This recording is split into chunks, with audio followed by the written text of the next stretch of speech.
চিকন, রেকিসটা খুবই চিকন হওয়ার কারণে বাজারে যে আমাদের প্রতিযোগী কোম্পানিগুলো আছে, হ্যাঁ, বাজারে যারা আরও বাজারজাত করে যে পপকর্নগুলো, তাদের কিন্তু ফলন আমাদের তুলনায় অনেক অনেক কম, যার কারণে এই অত্র এলাকায় ব্র্যাকের বীজের জন্য অপেক্ষা করে থাকে।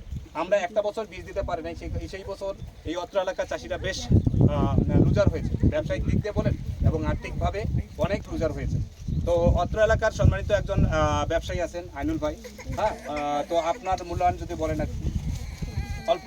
আমি একজন বীজ ব্যবসায়ী হিসেবে বলবো, ইতিপূর্বে আমরা অনেক কোম্পানির বীজ বেচেছি। সেখানে কৃষকদের মাঝে আমরা সার, বীজ, কীটনাশক যেগুলো সরবরাহ করে থাকি সব বাদ দিয়ে তারা উৎপাদনের দিক থেকে ব্র্যাকেট সিটের অনেক উৎপাদন বেশি, উদ্বৃত্ত পায় এবং আশানুরূপভাবে লাভজনক হয় এবং তারা অনেক বেনিফিটের অনেক লাভাংশে থাকার কারণে ব্র্যাকেট বীজের প্রতি অনেক আগ্রহ দেখায়। আমরা ব্র্যাকেট বীজ নিয়ে এসে অনেক সময় অন্য বীজ দোকানে পড়ে থাকে, অথচ ব্র্যাকেট বীজ আসলে অনেক আগেই বিক্রি করে ফেলি এবং দ্রুত মাঠে চলে যায়, দ্রুত আগাম পরিপক্কতা আসে এবং কৃষক লাভবান হয়। ধন্যবাদ আইনুল ভাই। তো আমরা আসলে এখানে আরেকজন আমাদের রিটেলার ভাই আছে, মুস্তাক ভাই। তো আপনি কতটুকু বিক্রি করছিলেন? 600 কেজি আপনি পপকর্ন বিক্রি করছেন, তাই তো? 600 কেজি যে আপনি বিক্রি করলেন, আমাদের 600 কেজি তো আপনার হাত দিয়ে গেছেন, আপনি রিটেলিং করছেন,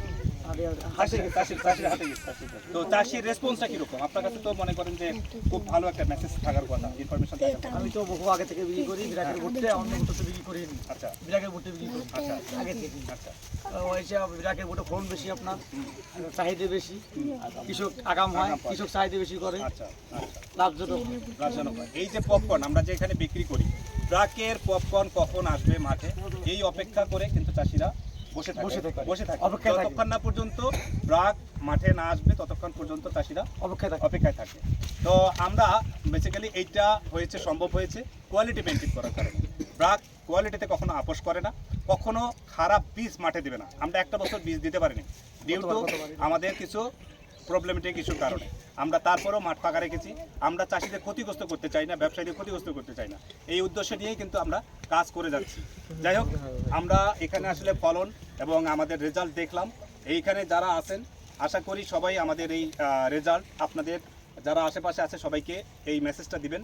এবং আমরা এরপরেও আরেকটা জায়গায় বড় আকারে একটা মাঠ দিবস করব। সেই মাঠ দিবসে আপনারা যারা এখানে আছেন সবাই এখানে থাকবেন, এই আশাবাদ ব্যক্ত করে এখানে শেষ করছি। সবাই ভালো থাকবেন, সুস্থ থাকবেন। আল্লাহ হাফেজ।